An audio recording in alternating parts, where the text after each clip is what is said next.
안녕하십니까. 저는 이제 막 태권도장을 열어 관장이 된 35살 여성입니다. 사실 저는 어렸을 때 몸이 정말 약했었어요. 겨울에는 감기를 달고 살았고, 여름에는 걸핏하면 장염에 걸려서 매주 병원을 갔다고 해도 과언이 아닐 정도로 몸이 유독 약했습니다. 이런 저를 걱정하시던 부모님은 제가 체력과 면역력을 길러야 한다며 태권도를 보내셨어요. 그 태권도는 동네 다른 태권도와는 다르게 여자 관장님이 계셨는데 그 관장님이 저를 유난히 예뻐해 주셨습니다. 저는 그 관장님이 참 멋져 보였고 나중에 반드시 태권도 관장이 되어야겠다고 다짐했어요. 그래서 열심히 태권도 수련을 했고 그 결과 지금은 태권도 관장까지 하게 되었답니다. 제가 지금 이렇게 관장을 하기까지 정말 많은 일이 있었는데 얼마 전에 겪었던 아주 황당하고 기가 막힐 일을 여러분께 들려드리고자 사연을 보냅니다. 먼저 우리 부모님은 동네에서 꽤 크고 유명한 한정식집을 하고 계세요. 부모님이 운영하시는 한정식집은 맛도 좋고 분위기도 좋아서 상견례나 중요한 모임을 할 때 많이 예약하십니다. 부모님께서는 항상 정직하게 가게를 운영하셨고 누구보다 열심히 일하셨어요. 그래서인지 우리 집은 어릴 때부터 부유했고 외동딸이었던 저는 부모님의 사랑을 듬뿍 받으며 남부럽지 않게 자랐습니다. 지금부터 2년 전, 그때는 태권도장을 열기 전이었어요. 원래는 근처 다른 지역에서 대학 선배를 도와 태권도 사범으로 일했는데 대학 선배가 집안 사정상 지방으로 내려가게 되면서 태권도장 문을 닫게 되었습니다. 저는 바로 다른 태권도의 사범 자리를 알아봤지만 생각보다 일이 빨리 구해지지 않았어요. 그래서 당분간은 일을 구하며 부모님 식당에서 부모님을 도와드리고 있었습니다.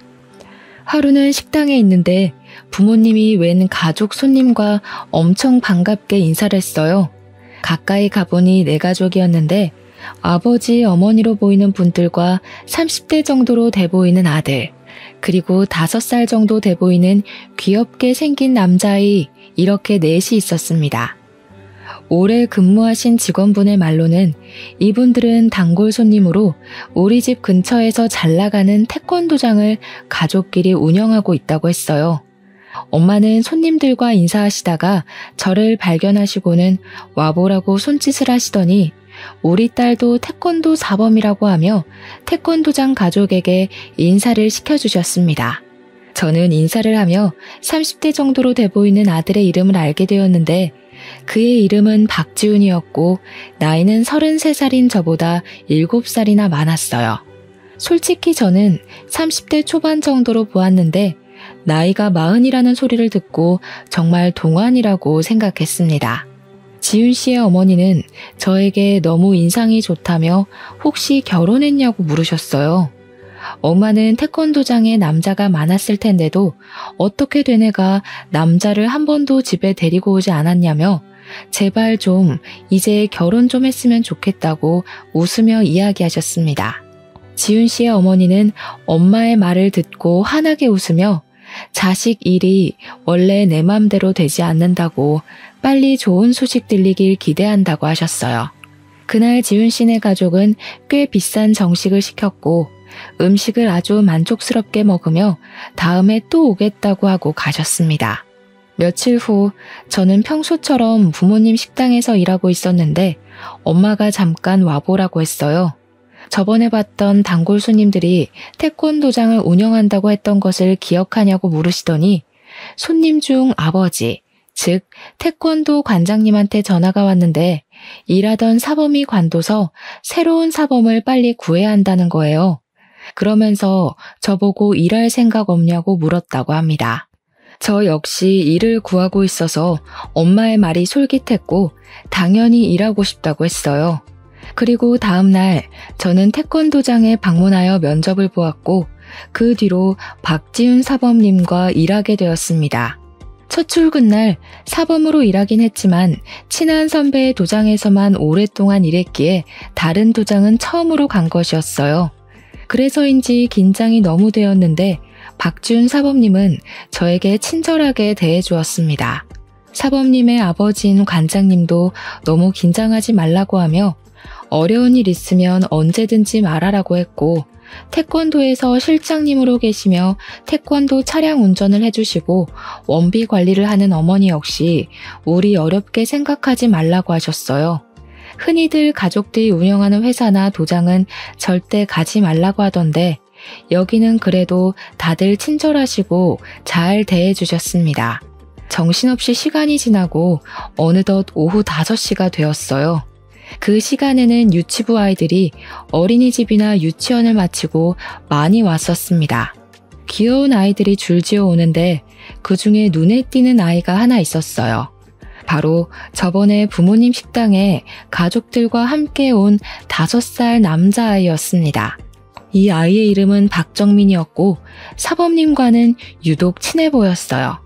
둘이 인사하고 같이 있는 모습을 보니 너무 닮았었고 그냥 보면 부자 관계인 것처럼 보일 정도였습니다.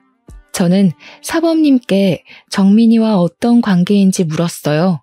사범님은 심각한 표정을 지으시며 사범님의 여동생이 정민이를 출산하다가 잘못되었고 매제는 아이를 혼자는 못 키우겠다고 해서 사범님의 부모님과 사범님이 키우고 있다고 했습니다. 그런데 어떻게 여동생의 아들인데 박씨가 되었냐고 물으니 매제와 여동생이 같은 성씨였다고 해요. 정민이는 참 밝고 씩씩해 보였는데 그런 아픈 사연이 있다는 것에 참 안타까운 마음이 들었고 그 이야기를 들어서인지 수업 내내 정민이에게 더 신경이 쓰였습니다. 정민이는 자신의 수업이 마친 뒤 태권도장에서 저녁을 먹었고 10시까지 도장에서 놀았어요. 저는 중간중간 쉬는 시간에 정민이와 시간을 보냈습니다. 정민이는 처음에는 낯을 가리는 듯 했지만 점점 시간이 갈수록 저에게 이모라고 부르며 저를 잘 따랐고 귀여운 정민이 덕에 첫날의 긴장감이 조금 풀어졌어요. 그 뒤로 저는 아주 재밌고 보람차게 태권도 사범으로 일할 수 있었습니다. 아이들도 첫날에는 저를 많이 어색해했지만 점점 저를 잘 따라주었고 관장님과 실장님, 사범님 역시 저에게 정말 잘해주셨어요. 특히 사범님은 여자 혼자 밤늦게 다니면 위험하다며 항상 수업이 끝나면 집까지 데려다 주셨습니다. 10시에 수업이 끝나고 도장 정리를 하면 빠르면 밤 10시 반, 늦으면 밤 11시가 되는 데다가 집이 사범님의 집과 반대편이라 괜찮다고 하는데도 매번 집 앞까지 차로 태워다 주셨어요. 항상 차로 태워다 주시는 것이 너무 감사하기도 했고 둘 다 그 시간이 되면 출출하기도 해서 저와 사범님은 종종 집 앞 편의점에서 간단히 차나 샌드위치 또는 삼각김밥 같은 것을 먹었습니다. 더 좋은 것을 사드리고 싶었지만 시간이 너무 늦기도 했고 사범님이 편의점 음식을 좋아한다며 굳이 편의점으로 가셨어요. 편의점에서 같이 음식을 먹으며 알게 되었는데 사범님은 땅콩 알레르기가 있다고 했습니다. 저는 땅콩잼이나 땅콩을 정말 좋아해서 집에서도 종종 간식으로 먹는데 이 맛있는 땅콩을 먹지 못하는 사범님이 조금 안 됐더라고요. 우리는 그 뒤로도 수업이 마친 후 편의점에서 간식을 먹으며 이야기를 많이 나눴습니다.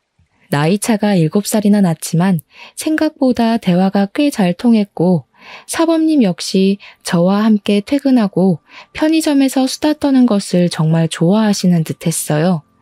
그렇게 점점 친해진 우리는 5개월 정도 후 연인 사이가 되었습니다. 솔직히 7살이라는 나이 차이와 사범님이 40대라는 것이 부담스러웠지만 대화하다 보면 나이가 많아서 불편한 점이 하나도 없었어요. 오히려 수업할 때나 학부모들을 만날 때 항상 차분하고 쉽게 흥분하지 않는 모습을 보며 정말 배울 점이 많다는 생각이 들었고 이런 사람과 결혼한다면 평생 행복할 수 있겠다는 생각까지 했습니다. 사범님 역시 저와 생각이 크게 다르지는 않았는지 저에게 결혼하자는 이야기를 했어요. 제 나이 역시 적은 나이는 아니었기에 우리는 결혼을 생각하고 관장님, 실장님, 그리고 우리 부모님께도 말씀드리기로 했습니다. 먼저 관장님과 실장님께 말씀드렸더니 사실 눈치채고 있었다면서 평소에도 종종 둘이 결혼했으면 좋겠다는 생각을 하셨다고 해요. 그러면서 앞으로 잘 만나보라고 적극적으로 응원해 주셨습니다. 또한 두 분은 도장이 아닌 밖에서는 관장님을 아버지로, 실장님을 어머니로 불러달라고 하셨고, 두 분 역시 이제 도장 밖에서는 저를 며느리라고 부르기로 하셨어요. 며칠 뒤 우리 부모님께도 인사를 드리러 갔습니다. 사실 우리 부모님은 제가 하는 일에 크게 반대를 하신 적이 없으셨고 항상 제 생각과 의견을 적극적으로 지지해 주셨기에 이번에도 당연히 그러실 줄 알았어요. 그런데 첫 인사 후 엄마가 저에게 진짜로 결혼할 생각이 있냐고 물으셨습니다. 그래서 저는 당연히 결혼할 생각으로 만나고 있다고 했어요. 엄마는 솔직히 그다지 좋지는 않네. 아무래도 7살이나 위라는 것도 마음에 걸리고 뭔가 인상이나 느낌이 그다지 좋지가 않아. 뒤로 꿍꿍이가 있는 것 같은 느낌이야. 주은아, 엄마가 아무래도 불안해서 그런데 일단은 결혼은 하지 말고 조금 더 생각해보는 건 어떻겠니?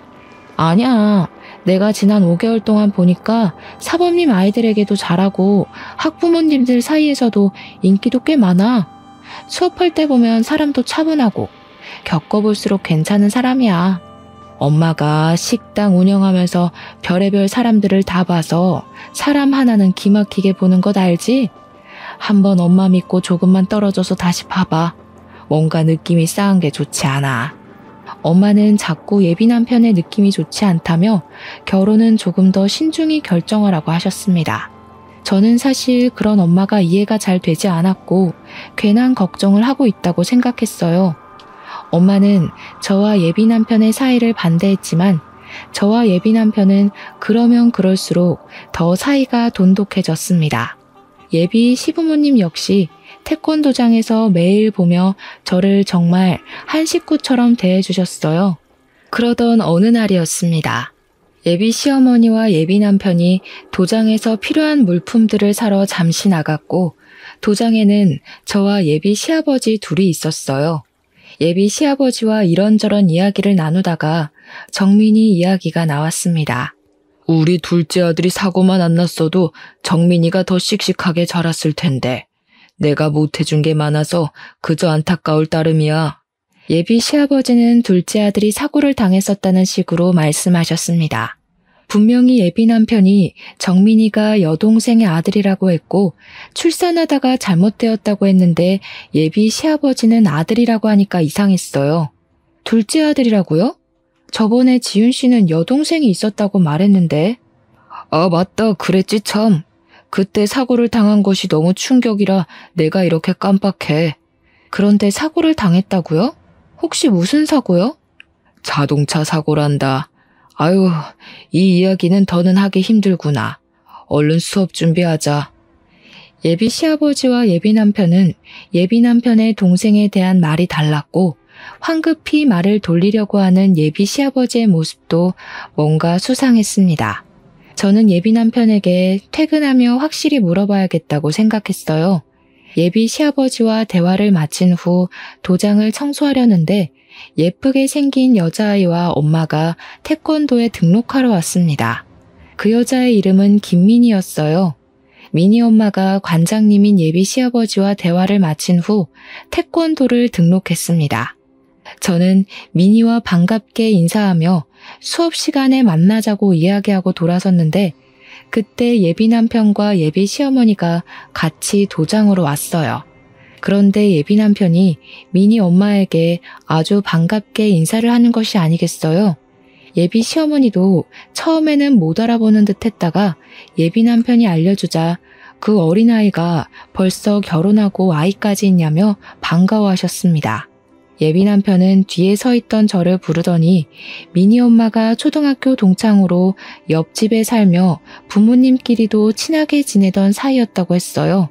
그리고 민희 엄마에게는 저를 태권도 사범님이자 결혼할 사람이라고 소개했습니다.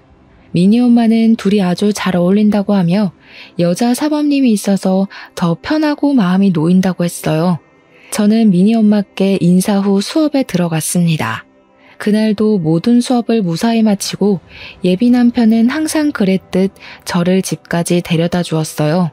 집에 가는 차 안에서 예비 남편에게 예비 시아버지께서 여동생이 차 사고를 당했다고 말씀하시던데 저번에 출산하다 잘못했다고 하지 않았냐고 했습니다. 제 말에 예비 남편은 순간 당황한 표정을 짓다가 이내 슬픈 표정을 지었어요. 그러더니 사실은 아기를 낳으러 가는 길에 차 사고가 났다고 했습니다. 그러면서 여동생에 관한 이야기는 집에서 금기어니 절대 하지 말라고 했어요. 부모님이 한동안 정말 죽을 정도로 힘들어 하시다가 여동생의 사진이며 흔적을 모두 다 지우고 이제야 마음 잡으셨으니 괜히 이야기 꺼내지 말라고 신신당부를 했습니다. 흔히들 아내나 남편, 부모를 잃은 사람을 일컫는 말은 있지만 자식을 잃으면 너무 슬프고 고통스러워서 차마 부를 수 있는 말이 없다고 하잖아요. 저는 그 말을 떠올리며 예비 남편에게 충분히 그 마음이 공감된다고 하며 예비 시부모님 앞에서 동생에 관한 이야기는 절대 꺼내지 않겠다고 했습니다. 그렇게 2개월이 지났어요. 2개월 동안 저는 계속 사범으로 일하고 있었고 부모님은 여전히 예비 남편을 곱지 않은 시선으로 보고 있었습니다. 그리고 변화가 있다면 제가 미니 엄마와 친해졌어요. 미니 엄마는 매일 수업이 끝나고 미니를 데리러 도장에 오셨는데 그때 오며 가며 인사하고 한마디씩 하다가 친해졌고 서로 자연스레 연락처도 주고받게 되었습니다. 하루는 미니 엄마와 이야기를 나누다가 제 결혼 이야기가 나왔어요. 결혼 준비는 잘 돼가요? 우리 실장님 옛날에 나만 보면 딸이 없어서 딸 삼고 싶다고 하시더니 정말 딸 같은 사범님이 며느리가 되어서 좋으시겠네. 미니 엄마가 처음 이 말을 했을 때는 아이들도 있고 해서 그냥 인사치레이겠거니 했는데 미니 엄마가 가시고 곰곰이 생각해보니 뭔가 이상했습니다. 예비 남편과 예비 시아버지는 정민이가 예비 남편의 여동생의 아들이라고 했잖아요. 이 말은 예비 시어머니에게 딸이 있었다는 말인데 어린 시절을 예비 남편과 함께 보낸 미니 엄마는 딸이 없었다고 말을 했습니다. 저는 확실히 알아봐야겠다는 생각에 쉬는 시간에 예비 남편 몰래 미니 엄마에게 전화했어요. 먼저 미니에 대해 알려드릴 것이 있다며 미니의 수업 태도를 칭찬한 후 예비 남편에게 여동생이 있었다고 들었는데 맞는지 물었습니다. 여동생은 무슨 여동생이에요. 지훈이 외동아들이라서 형제 있는 친구들을 많이 부러워했어요. 우리 반 친구들이 다들 둘, 셋 형제가 있었는데 지훈이만 유일한 외동아들이라 확실히 기억해요. 나는 맨날 언니랑 싸워서 혼자인 지훈이가 정말 부럽기까지 한걸요. 미니 엄마는 끝까지 지훈이가 외동아들이라 했고 저는 이 모든 상황이 이상했습니다. 왜 예비 시아버지와 예비 남편은 없는 동생을 만들어서 있다고 하는 것이며 동생이 없다고 한다면 정민이는 도대체 누구의 아들이라는 것인지 하는 의문이 들었어요. 이상하다는 생각을 하며 사무실로 가니 정민이와 친구들이 도장에 도착해 도복을 갈아입고 간단한 군것질을 하고 있었습니다. 그런데 제가 잠시 다른 곳을 보던 사이 정민이가 캑캑거리고 있었어요. 가까이 가서 정민이의 상태를 보니 정민이의 몸에 두드러기가 나 있었습니다. 정민이와 함께 있었던 친구들은 정민이가 초코바를 먹고 이렇게 되었다고 했어요. 그 이야기를 들은 예비 시아버지는 황급히 정민이를 데리고 병원으로 향했습니다. 그때 예비 남편은 수업 중이었고 수업을 마친 예비 남편에게 정민이가 초코바를 먹고 두드러기가 나서 병원에 갔다고 하니 정민이가 땅콩 알레르기가 있다고 했어요. 다행히 정민이는 병원에서 주사를 맞은 후 나아졌고 이날 예비 시아버지는 바로 집에 가서 정민이를 돌봤습니다. 예비 남편 역시 그날은 정민이 때문에 바로 집에 가야 할 것 같다고 해서 퇴근 후 저 혼자 집으로 향했어요. 혼자 집에 가며 생각해보니 뭔가 이상했습니다. 예비 남편이 땅콩 알레르기가 있다고 했는데 정민이도 땅콩 알레르기가 있었고 외모도 둘이 너무 판박이었어요.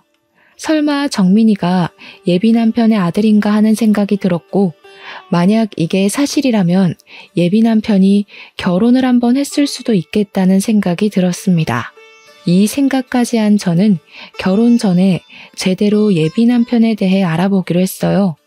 다음 날 아침에 8시에 눈을 떴는데 원래라면 이 시간에 집에 계셔야 할 부모님이 계시지 않았고 전화해도 받지 않았습니다. 두 분이 어디 가셨나 싶어 일단 씻고 나왔는데 부모님이 집에 오셨어요.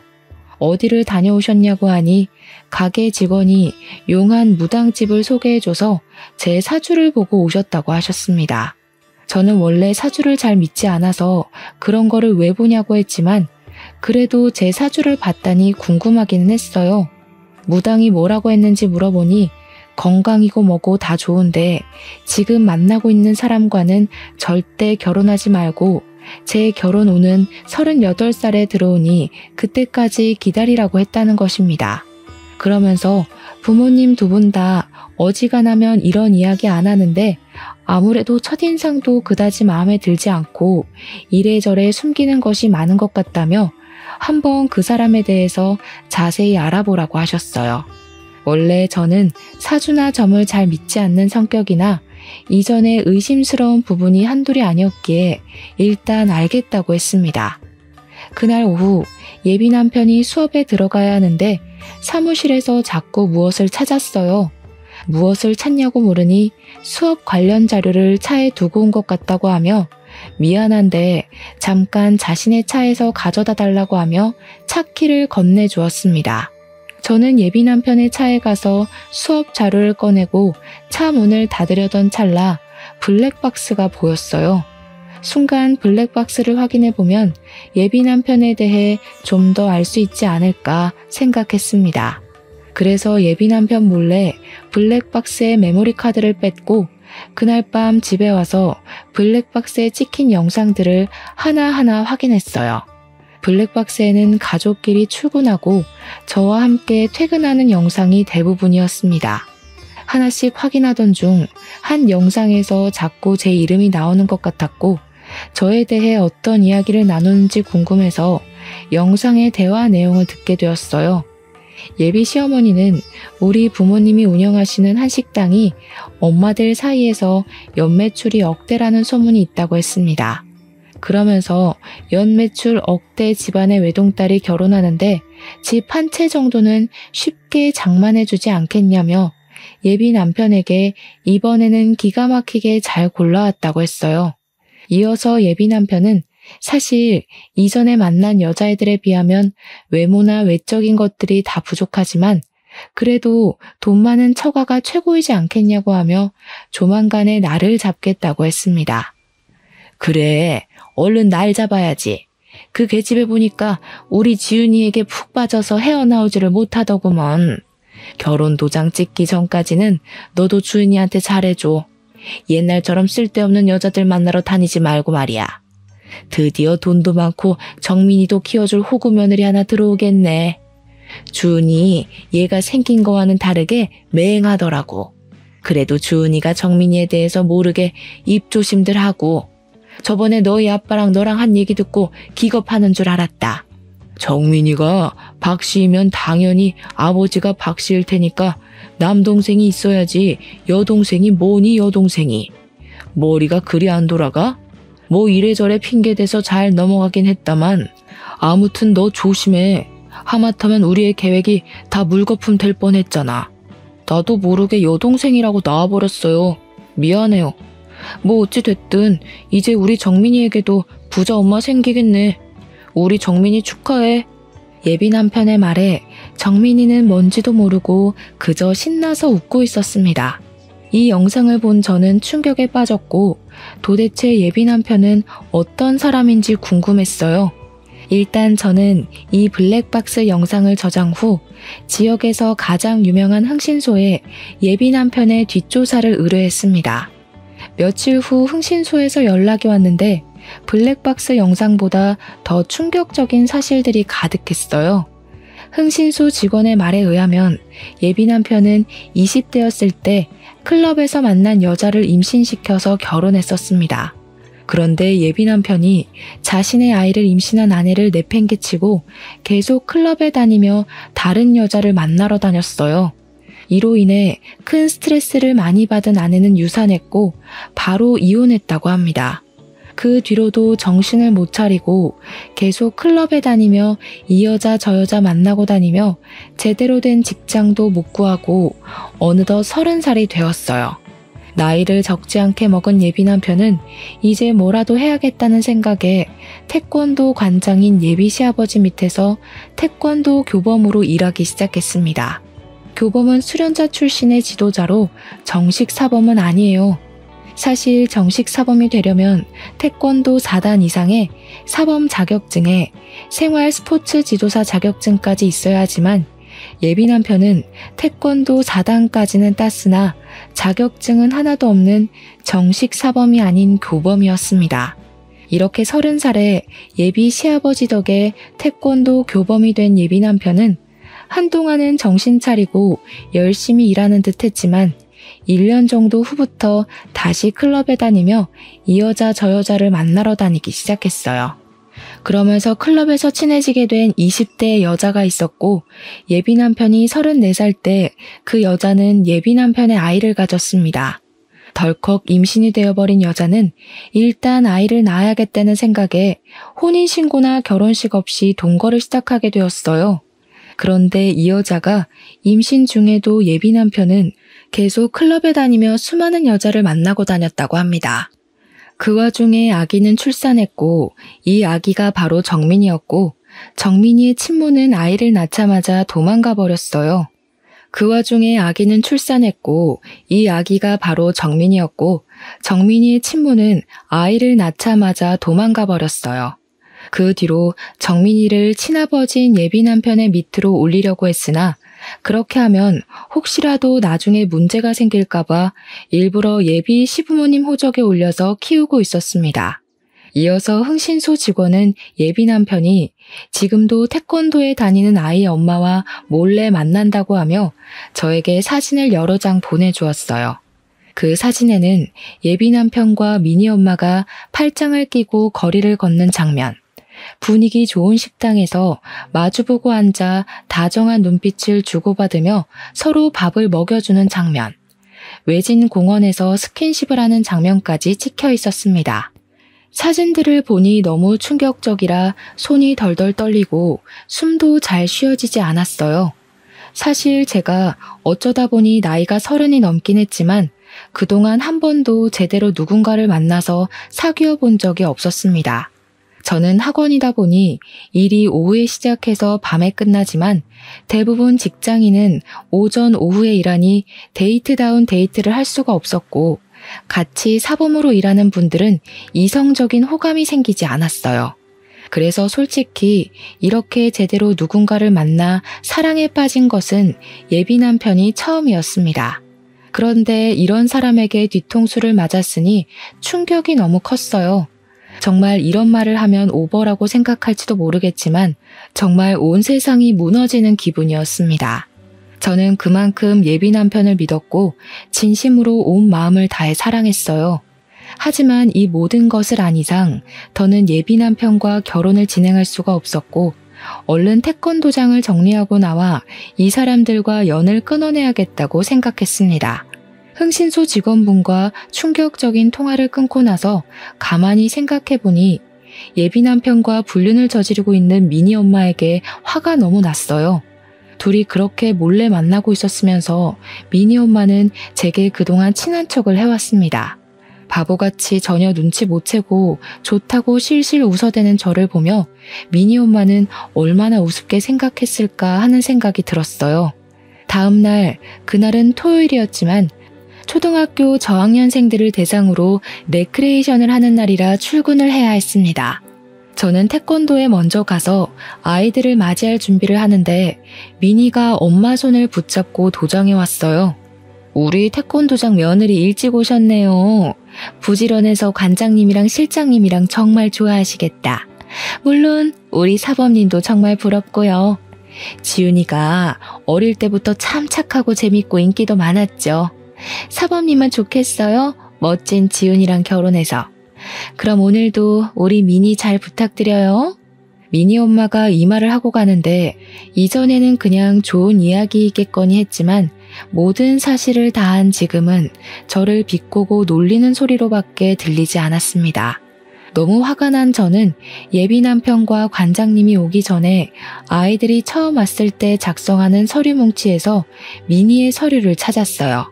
그곳에는 미니의 엄마뿐 아니라 아빠의 연락처가 적혀 있었거든요. 저는 일단 미니 아빠의 핸드폰을 저장했습니다. 그리고 미니 아빠에게 흥신소에서 받은 미니 엄마와 예비 남편이 함께 찍힌 사진을 보내려고 했어요. 사진을 막 보내려는 순간 미니가 너무 해맑은 모습으로 제게 와서 사범님 뭐 하시냐고 물었습니다.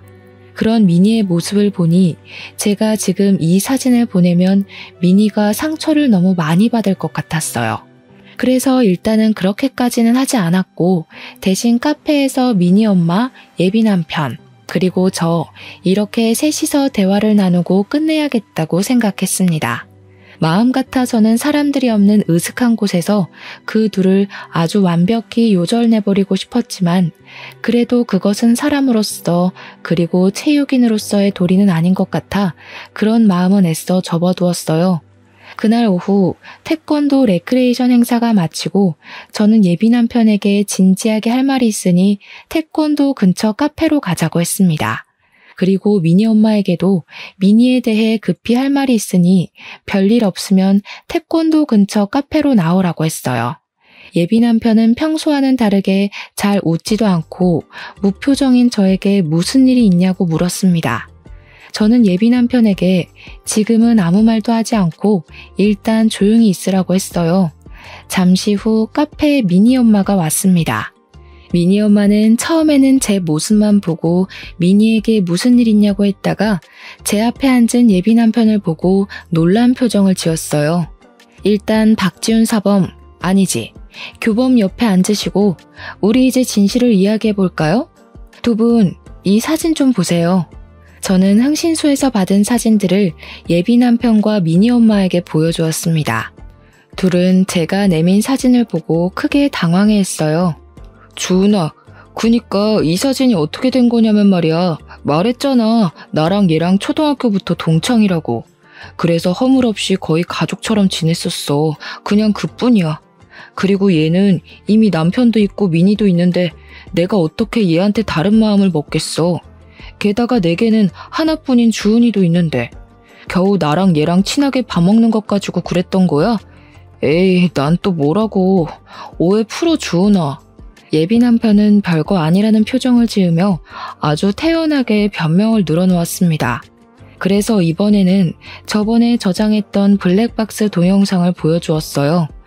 동영상에서 자신이 가족들과 대화한 내용을 듣던 예비 남편은 연겁 후 물을 마시며 초조해하는 모습을 보였습니다.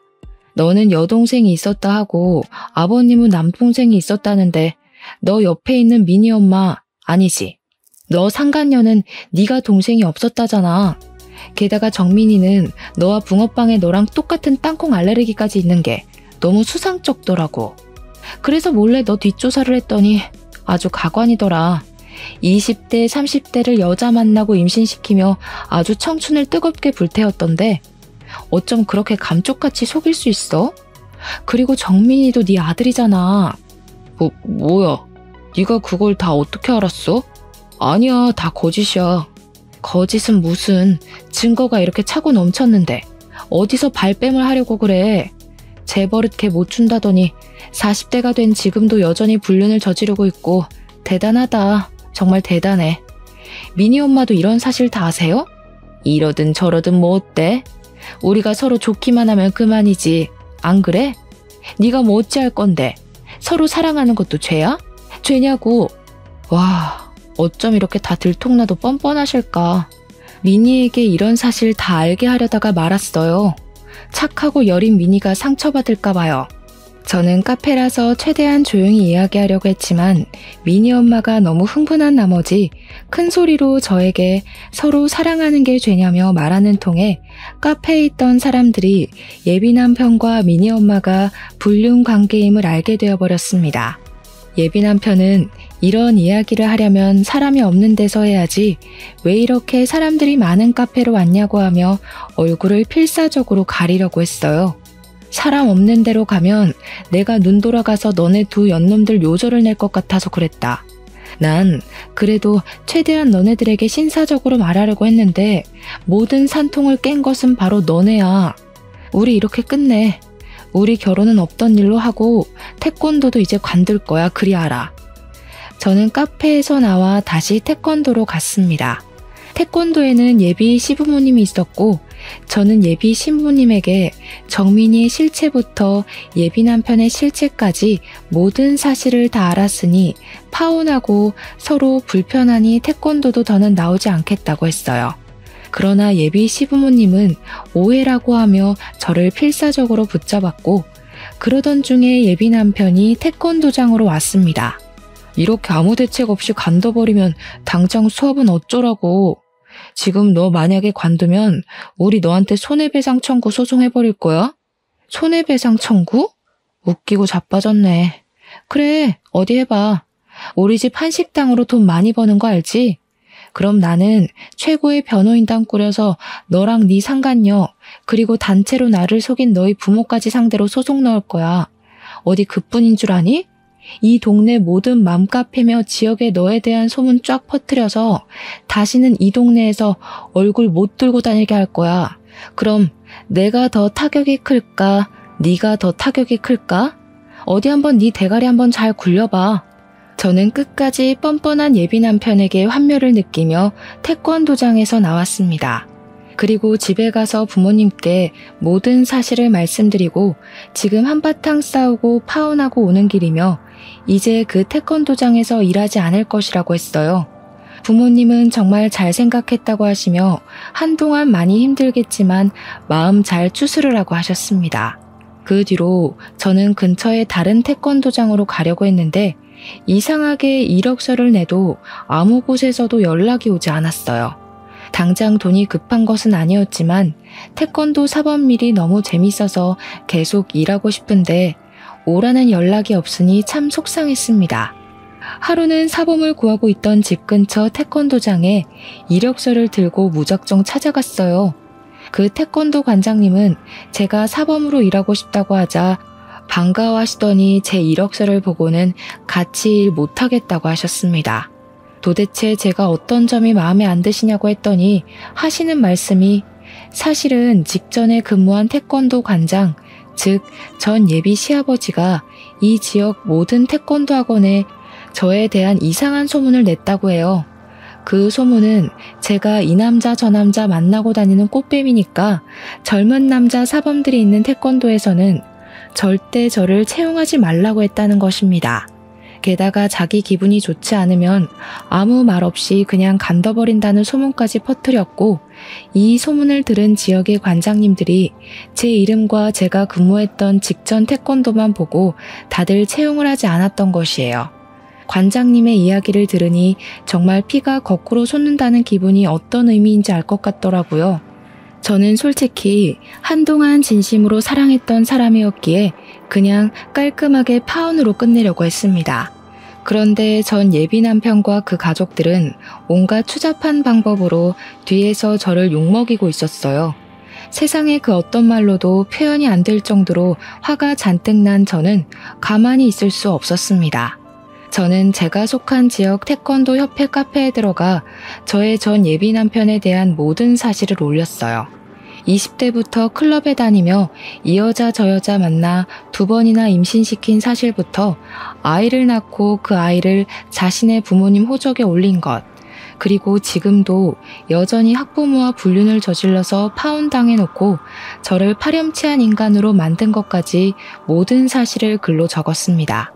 또한 제가 이력서를 냈던 태권도장에 찾아가 모든 사실을 태권도 관장님들께 말씀드렸어요. 관장님들은 이런 일이 있을 줄은 꿈에도 몰랐다며 단순히 소문만 듣고 오해해서 미안하다고 하셨습니다. 그런데 나에 대한 안 좋은 소문은 이게 다가 아니었어요. 제가 다른 태권도를 돌아다니며 저에 대한 오해를 풀 때 웬 아이 엄마가 제 얼굴을 보고 놀라하며 아주 못마땅한 얼굴로 위아래를 훑으셨습니다. 저는 처음 보는 사람이 저를 아주 기분 나쁘게 쳐다보니 어이가 없어서 혹시 저를 아시느냐고 물었어요. 대화를 나눠보니 그 엄마는 바로 미니 엄마와 알던 사이였는데 미니 엄마가 저에 대한 이상한 소문을 엄마들 사이에 퍼뜨리고 다녔더라고요. 그래서 이미 그 태권도장 엄마들은 저를 아주 평소 행실이 좋지 않은 질 나쁜 사범으로 알고 있다고 했습니다. 저는 그래도 미니를 생각해서 조용히 넘어가려고 했는데 그렇게 더럽고 추잡스럽게 나오는 미니 엄마도 그냥 두면 안 되겠다는 생각이 들었어요. 일단 미니 아빠 번호로 제가 가지고 있던 예비 남편과 미니 엄마의 다정한 사진을 보냈습니다.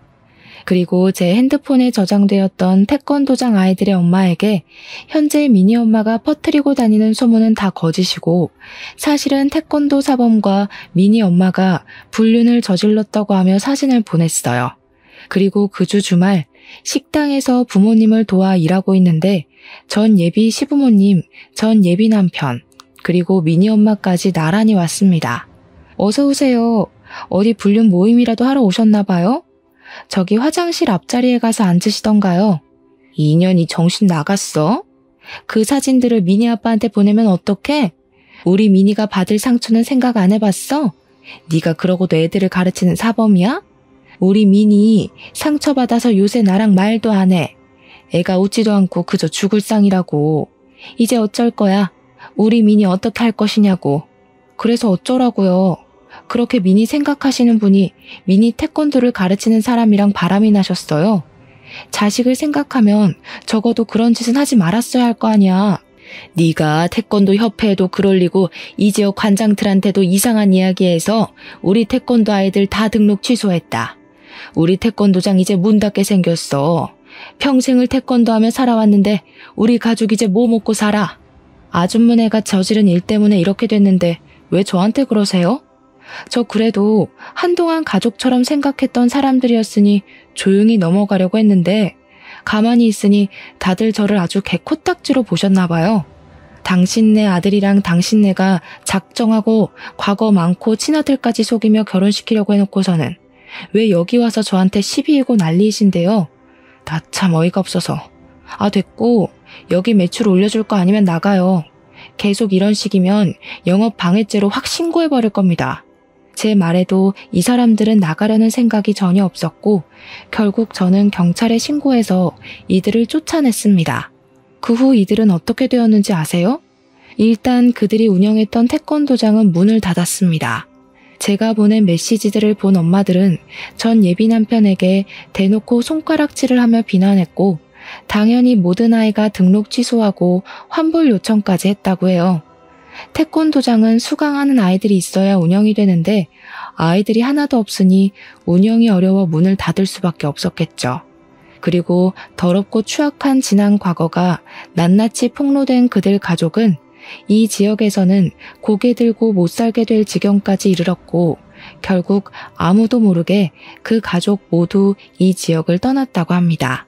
또한 사랑하는 것이 죄냐며 불륜 앞에서도 당당했던 미니 엄마는 미니 아빠와 이혼하고 미니는 아빠와 함께 살고 있다고 해요. 친권을 빼앗기고 유책 배우자가 되어 위자료에 양육비까지 주며 거지같이 살고 있다고 합니다. 저는 모든 오해를 푼 뒤 부모님의 가게에서 일했으나 여전히 태권도를 가르치고 싶은 생각이 있었어요. 그래서 부모님의 도움을 받아 태권도장을 차렸습니다. 전 예비 남편의 태권도 학원이 망하고 마땅한 태권도 학원이 근처에 없어서인지 제가 연 태권도장에 아이들이 제법 많이 등록했어요. 그 중에는 전 예비 남편의 태권도에 다니던 아이들도 있었습니다. 그 아이들의 엄마들은 저를 알아보고 옛날에 오해해서 미안했다고 먼저 사과도 하시더라고요.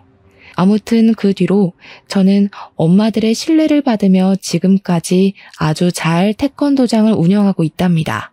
전 예비 남편과 그의 가족들에게 뒤통수를 제대로 맞고 나름의 복수를 하기는 했지만 사실 마음이 완전히 좋지만은 않아요. 이 일로 정민이는 살던 곳을 벗어나 다른 지역으로 가야만 했고 미니는 더는 아빠, 엄마와 함께 살지 못하게 되었기 때문입니다. 부디 정민이와 미니가 새로운 환경에 빨리 적응해서 멋지고 당찬 어른으로 자라기를 간절히 기도할 뿐이에요. 제 사연을 들은 여러분의 인생에는 항상 좋은 일만 가득하시길 바라며 저의 이야기는 이제 마무리 지으려고 합니다. 긴 이야기 들어주셔서 감사합니다.